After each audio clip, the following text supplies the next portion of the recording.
Last व्हिडिओमध्ये आपण एलिमेंटच्या क्लासिफिकेशनची एक मेथड बघितली, ज्याला आपण बोलत होतो डोब्रायनर ट्रायड. डोब्रायनर एका सायंटिस्टचं नाव होता. ट्रायड म्हणजे काय, ग्रुप ऑफ 3. त्यामध्ये आपण बघितलं की 3 सिमिलर प्रॉपर्टी असणाऱ्या एलिमेंटचा ग्रुप करायचा. मधल्याचा ॲटॉमिक मास हे बाकीच्या 2 एलिमेंटच्या ॲटॉमिक मासच्या ॲव्हरेज एवढं असणार आहे, प्रोव्हाइडेड आपण हे एलिमेंट त्यांचे इन्क्रीजिंग ऑर्डर ऑफ ॲटॉमिक मासेसच्या अकॉर्डिंग अरेंज केलेले आहे.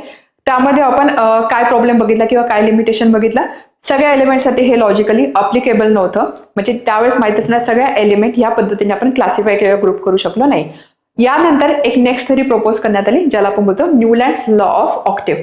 ते होतं ट्रायड, हे होतं ऑक्टेव्ह. ऑक्टेव्ह म्हणजे काय, ऑक्ट म्हणजे काय 8. सो ऑक्टेव्ह म्हणजे काय, ग्रुप ऑफ 8 किंवा आपण असं बोलू शकतो 8 एलिमेंटचा एक group. Okay, that is called as octave.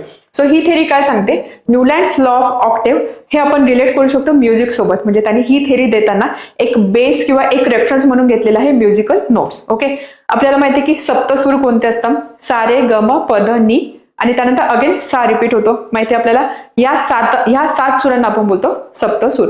यामध्ये फॉर एक्झाम्पल सा रे ग म प ध नि, नि नंतर परत कोणता आहे तो सा. तो हा सा आणि हा सा, ह्या सेकंड साची फ्रिक्वेन्सी याच्या डबल असते. किंवा मी असं बोलेल बघा, बेसिक सप्तक इन इंडियन म्युझिक सा रे ग म प ध नि सा, फ्रिक्वेन्सी इन्क्रीजेस फ्रॉम सा टू नि. आपल्याला माहिती की आपण जसं जसं पुढे जाऊ तशी तशी फ्रिक्वेन्सी इन्क्रीज होणार आहे. त्यानंतर हा जो सा आहे हा येणार आहे 8 पोझिशनला, 1 2 3 4 5 6 7 8. ठीक आहे, तर हा जो सा आहे याची फ्रिक्वेन्सी या पहिल्या साच्या डबल असणार आहे. आणि आपण असं बोलू शकतो की पहिली आणि 8वी नोट सिमिलर आहे.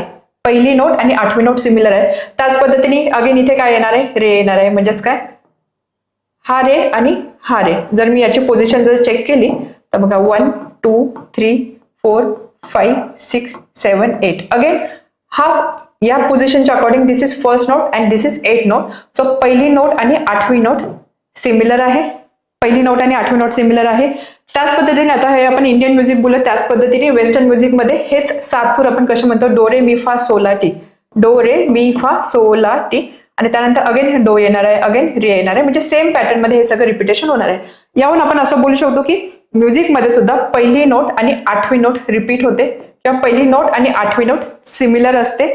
1 2 3 4 5 6 7 8, पहिली आणि 8वी नोट सिमिलर असते. सो ह्या बेसिसवरतीच त्यांनी एलिमेंटचं क्लासिफिकेशन केलं, आणि त्यासाठी जी थेरी देण्यात आली त्या थेरीला बोलतात न्यूलँड्स लॉ ऑफ ऑक्टेव्ह. न्यूलँड हे एका इंग्लिश सायंटिस्टचं नाव आहे, न्यूलँड. ठीक आहे, त्यांनी ही थेरी प्रपोज केली म्हणून त्याला बोलतात Newlands law of octave. Octave म्हटला म्हणजे काय, इथे नंबर 8 असणार आहे. And this theory was propose in 1866. काय सांगते ही थेरी किंवा काय सांगतो हा रूल, यामध्ये काय केलं, न्यूलँडनी जेवढे सगळे एलिमेंट त्यावेळेस माहिती होते त्या सगळ्या एलिमेंटला अरेंज केलं. कशाच्या बेसिसवरती, त्यांच्या ॲटॉमिक मासेसच्या इन्क्रीजिंग ऑर्डरच्या बेसिसवरती त्यांनी सगळ्या नोन एलिमेंटला अरेंज केलं. ठीक आहे, इथे सुद्धा रेफरन्स कसला घेतलेला आहे, ॲटॉमिक मासचा. म्हणजे जेवढे कोणते एलिमेंट प्रेझेंट होते त्या सगळ्या एलिमेंटला ॲटॉमिक मासच्या ऑर्डरमध्ये किंवा इन्क्रीजिंग ॲटॉमिक मासच्या ऑर्डरमध्ये अरेंज केला. म्हणजे त्यांनी हायड्रोजन पासून थोरियम पर्यंतचे सगळे element increasing order of atomic मासच्या अकॉर्डिंग अरेंज केले. यामध्ये त्यांनी काय ऑब्झर्व केलं, या अरेंजमेंटमध्ये जो पहिला एलिमेंट होता, फर्स्ट पोझिशनला एलिमेंट होता, आणि जो 8th पोझिशनला एलिमेंट होता, या दोघांच्या प्रॉपर्टी सिमिलर होत्या. ठीक आहे, पहिल्या पोझिशनला एलिमेंट जो होता आणि 8व्या पोझिशनला जो एलिमेंट होता यांच्या प्रॉपर्टी सिमिलर होता. त्यानंतर सपोज इथे सेकंड पोझिशनला जो एलिमेंट आहे आणि इथे जो 9th पोझिशनला एलिमेंट आहे यांच्या सुद्धा प्रॉपर्टी सिमिलर होत्या. म्हणजेच काय, याला जर मी फर्स्ट पोझिशन कन्सिडर केली, सपोज याला जर मी हा रेफरन्स घेतला, फर्स्ट पोझिशन मी कन्सिडर केली, तर याच्यापासून जो 8व्या पोझिशनला जो एलिमेंट होता तो सुद्धा सिमिलर होता. त्याच पद्धतीने इथे जो एलिमेंट होता याच्या प्रॉपर्टी इथे असणाऱ्या एलिमेंटच्या प्रॉपर्टी सोबत मॅच होत होत्या. ठीक आहे, यामध्ये तुम्ही बघितलं तर बघा, पहिला आणि 8व्या एलिमेंटच्या प्रॉपर्टी मॅच होता. म्युझिकमध्ये सुद्धा आपण तेच बघितलं, पहिली नोट आणि 8वी नोट सिमिलर होते, आणि म्हणूनच याला बोलतात न्यूलँड्स लॉ ऑफ ऑक्टेव्ह. काय बोलतात, न्यूलँड्स लॉ ऑफ ऑक्टेव्ह. आणि म्हणून इथे म्युझिकचा रेफरन्स घेतला गेलेला आहे. ठीक आहे, समजते. So he Newland arranged all known elements in the increasing order of atomic masses from hydrogen to thorium. Every 8th element has properties similar to first one. पहिल्या एलिमेंटच्या आणि 8व्या एलिमेंटच्या प्रॉपर्टी सिमिलर होत्या. Just like musical notes repeat after 7 notes. ज्या पद्धतीने सा रे ग म प ध नि नंतर अगेन सा येतो, म्हणजे फर्स्ट आणि 8th नोट सिमिलर होता. त्याच पद्धतीने पहिला एलिमेंट आणि 8वा एलिमेंट सारखं असणार आहे. तुम्ही नेक्स्ट एलिमेंट कन्सिडर केला रेफरन्स म्हणून, याला जर तुम्ही फर्स्ट पोझिशन कन्सिडर केली तर याच्यापासून जे 8व्या पोझिशन असणार एलिमेंट आहे त्याच्या प्रॉपर्टीज या सिमिलर असणार आहे.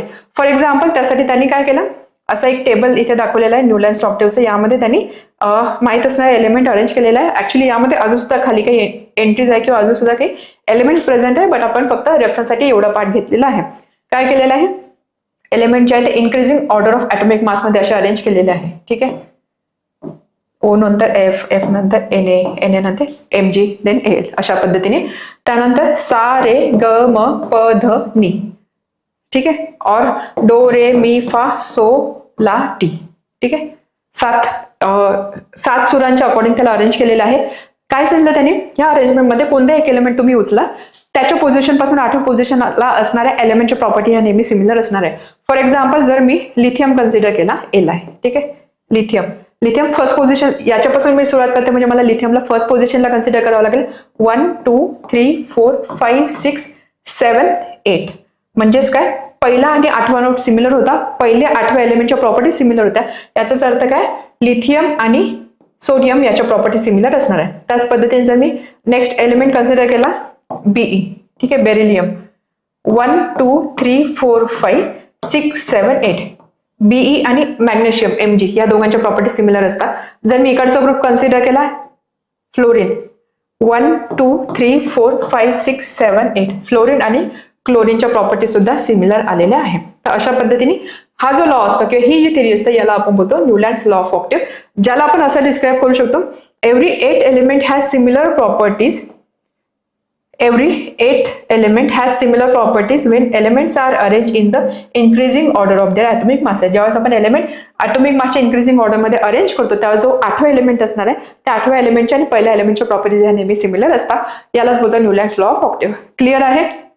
डोब्रायनरचा होता ट्रायड, 3 एलिमेंट सिमिलर प्रॉपर्टीज असणार, 3 element increasing order of mass मध्ये अरेंज करा, मधल्याचा ॲटॉमिक मास बाकीच्या 2 ॲटॉमिक मासचे ॲव्हरेज असणार आहे. एवढंच होतं Newlands law of octave. Octave आहे म्हणजे 8चा काहीतरी संबंध असणार आहे, म्युझिकचा संबंध असणार आहे, पहिला नोट 8वा नोट सिमिलर असतो. त्याच पद्धतीने ज्यावेळेस आपण एलिमेंटला अरेंज करतो according to increasing atomic order, इथे सुद्धा according to increasing atomic mass, इथे सुद्धा ॲटॉमिक मासचाच विचार केलेला आहे.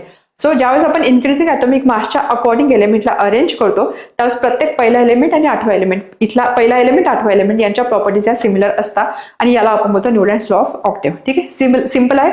नावावरूनच तुम्हाला हा लॉ किंवा हा रूल मेन्शन करता आला पाहिजे. बट आता यामध्ये सुद्धा काहीतरी प्रॉब्लेम होते, काहीतरी लिमिटेशन्स होते. ते लिमिटेशन काय होते? So Newlands law of octave, first limitation काय होतं की हा जो लॉ होता हा लॉ फक्त कॅल्शियम पर्यंत अप्लिकेबल होता. कुठपर्यंत? कॅल्शियम पर्यंत, म्हणजे लाईट वेट एलिमेंट पर्यंत हा लॉ ठीकठाक ऍप्लिकेबल होता. जसं जसं ॲटॉमिक मास वाढत गेलं किंवा जसं जसे एलिमेंट्स हेवी होत गेले तसं तसं हा लॉ काम करणं बंद झालेला आहे. त्यामुळे आपण असं बोलू शकतो टिल कॅल्शियम पर्यंतच हा लॉ ऍप्लिकेबल आहे. दिस इज फर्स्ट लिमिटेशन, फक्त कॅल्शियम पर्यंत हा लॉ ऍप्लिकेबल होता. सेकंड लिमिटेशन किंवा सेकंड प्रॉब्लेम यामध्ये काय आढळला की यामध्ये एलिमेंट जे आहे फोर्सफुली फिट केलेले होते. ठीक आहे, एलिमेंट हे फोर्सफुली फिट केले गेलेले होते. फॉर एक्झाम्पल आता त्यांनी काय केलेलं, अरेंजमेंट कशी होती, हे 7 सूर सा रे ग म प ध नी, हे 7 सूर आणि त्यानंतर किंवा आपण असं बोलू शकतो 7/8. ठीक आहे, 7/8 अशा पद्धतीने त्याची अरेंजमेंट होती. म्हणजे टोटल किती अशा प्लेसेस किंवा अशा बॉक्सेस किती बनणार आहे, 56 बॉक्सेस. त्यांनी काय केलं, जेवढे एलिमेंट्स त्यावेळेस माहिती होते ना सगळ्या एलिमेंटली ह्या 56 बॉक्सेस मध्येच बसवण्याचा प्रयत्न केला, घुसवण्याचा प्रयत्न केला. त्यामुळे काय झालं, बऱ्याचशा बॉक्सेसमध्ये एकापेक्षा जास्त एलिमेंट सुद्धा प्रेझेंट होते. म्हणूनच याला आपण बोलतो forceful fitting of element.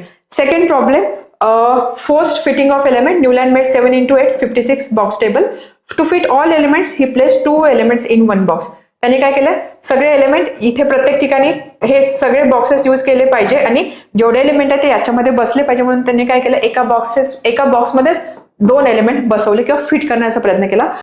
Cobalt आणि निकेल, त्यानंतर सिलियम अँड लॅन्थियम. एका बॉक्समध्ये किंवा एका पोझिशनला 2 एलिमेंट त्यांनी फिट केलेले आहे, ज्याला आपण बोलू शकतो फोर्सफुल फिटिंग ऑफ एलिमेंट.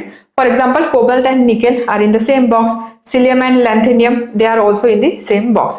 ठीक आहे, त्यानंतर अजून एक प्रॉब्लेम काय होता की याच्या प्रॉपर्टीज सुद्धा डिसिमिलर होत्या किंवा प्रॉपर्टीज सुद्धा सिमिलर नव्हत्या. फॉर एक्झाम्पल इथे जर तुम्ही बघितलं कोबाल्ट आणि निकेल आहे. ठीक आहे, कोबाल्ट निकेल आहे ते कशासोबत दिसत आहे तुम्हाला, फ्लोरीन क्लोरीन याच्यासोबत दिसत आहे.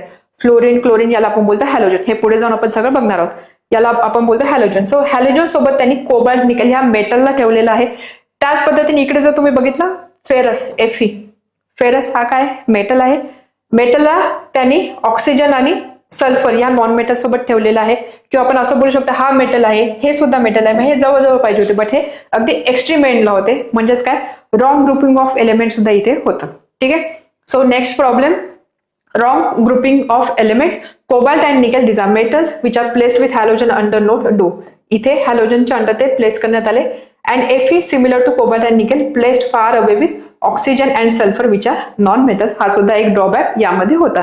And next thing, no space for new elements. Properties of new element discovered later on did not fit in the Newland's law of octave. आता हे तर नोन एलिमेंट होते, बट असं होतं का की एवढेच एलिमेंट प्रेझेंट आहे, एलिमेंटचं इन्व्हेन्शन किंवा डिस्कवरी कंटिन्युअस होत होते. त्यामुळे जे नवीन एलिमेंट डिस्कवर झाले त्या एलिमेंटच्या प्लेसमेंटसाठी इथे कुठेच जागा नव्हती. आणि इव्हन जे नवीन एलिमेंट डिस्कवर झाले त्याच्या प्रॉपर्टीज ह्या लॉ ऑफ ऑक्टेव्हला फॉलो करत नव्हतं, किंवा आपण असं बोलू शकतो हा लॉ त्या ठिकाणी ऍप्लिकेबल नव्हता. तर हे सगळे होते limitations of Newton's law of octave. Clear आहे. कसं लक्षात ठेवायचं आपल्याला, फक्त जर तुम्ही ही डायग्राम जरी लक्षात ठेवली तरी समजणार आहे. पहिला काय होतं की हा जो लॉ होता हा फक्त कॅल्शियम पर्यंत काम झालं, म्हणजे हेवी एलिमेंटसाठी हा लॉ ऍप्लिकेबल नव्हता. फोर्सफुली दोन एलिमेंट एका ठिकाणी ठेवण्यात आले, फॉर एक्झाम्पल कोबाल्ट आणि निकेल और सिलियम अँड लॅन्थेनियम. त्यानंतर नेक्स्ट हे तर त्यांनी इथे ग्रुपिंग तर केलेलं आहे, किंवा एका बॉक्समध्ये त्यांनी दोन एलिमेंट फिट केलेले आहे, बट यामध्ये सुद्धा प्लेसमेंट जी होती ती रॉंग होती. कशी, कोबाल्ट निकेल हे हॅलोजन सोबत ठेवलं गेलेलं, फेरस हा सुद्धा मेटल आहे, हे सुद्धा मेटल आहे, बट हे दूर दूर होतं. फेरस नॉन मेटल सोबत ग्रुप करण्यात आलं, म्हणजे आपण बोलू शकतो ग्रुपिंग ऑफ रॉंग एलिमेंट. ठीक आहे. त्यानंतर जे नवीन एलिमेंट डिस्कवर झाले त्यासाठी ह्या टेबलमध्ये कुठे जागा नव्हती. ह्या टेबलमध्ये नवीन डिस्कवर झालेल्या एलिमेंटसाठी जागा नव्हती. प्लस ते एलिमेंट किंवा त्या एलिमेंटसाठी हा रूल ऑफ ऑक्टेव्ह ऍप्लिकेबल नव्हता, किंवा हा लॉ इथे वर्क करत नव्हता. तर अशा पद्धतीने तुम्हाला जर शॉर्ट नोट आली की न्यूलँड्स लॉ ऑफ ऑक्टेव्हवरती एक शॉर्ट नोट लिहा, तर त्यामध्ये तुम्ही काय काय मेन्शन करणार, न्यूलँड्स लॉ ऑफ ऑक्टेव्ह. याच्यामध्ये काय दोन गोष्टी लक्षात ठेवायच्या आहे लॉ संदर्भात. पहिली गोष्ट, जे एलिमेंट अरेंज केलेले आहे ते ऍटॉमिक मासच्या इन्क्रीजिंग ऑर्डरमध्ये अरेंज केलेले आहे. सेकंड, पहिला आणि आठवा एलिमेंट यांच्या प्रॉपर्टीज ह्या नेहमी सिमिलर असतात. ठीक आहे, ऑक्टेव्ह. ठीक आहे, पहिला आणि आठव्या एलिमेंटच्या प्रॉपर्टीज सिमिलर असतात. त्याचे एक दोन एक्झाम्पल तुम्ही देऊ शकता. त्यानंतर त्याचे प्रॉब्लेम्स काय होते, पहिला प्रॉब्लेम आपण मेन्शन करू शकतो, कॅल्शियम पर्यंतच काम झालं. त्यानंतर फोर्सफुली एका बॉक्समध्ये दोन एलिमेंट बसवण्यात आले. त्यानंतर हे जे ग्रुपिंग केलं होतं ग्रुपिंग सुद्धा प्रॉपर नव्हतं, किंवा प्लेसमेंट रॉंग होते. त्यामध्ये तुम्ही कोबाल्ट, निकेल आणि फेरसचे एक्झाम्पल देऊ शकता. आणि त्यानंतर जे नवीन एलिमेंट डिस्कवर झाले त्यासाठी या टेबलमध्ये जागा नव्हती, आणि इव्हन हे नवीन एलिमेंट हा लॉ फॉलो करत नव्हते, किंवा हा लॉ त्यासाठी ऍप्लिकेबल नव्हता. तर हे होते याचे ड्रॉबॅक्स किंवा लिमिटेशन. आता यानंतर नेक्स्ट लॉ आला मेंडेलिव्हज पिरियॉडिक लॉ. मेंडेलिव्हज पिरियॉडिक लॉ खूप पॉप्युलर लॉ आहे. सो मेंडेलिव्हज पिरियॉडिक लॉ काय आहे ते आपण आता लगेच समजून घेणार आहोत.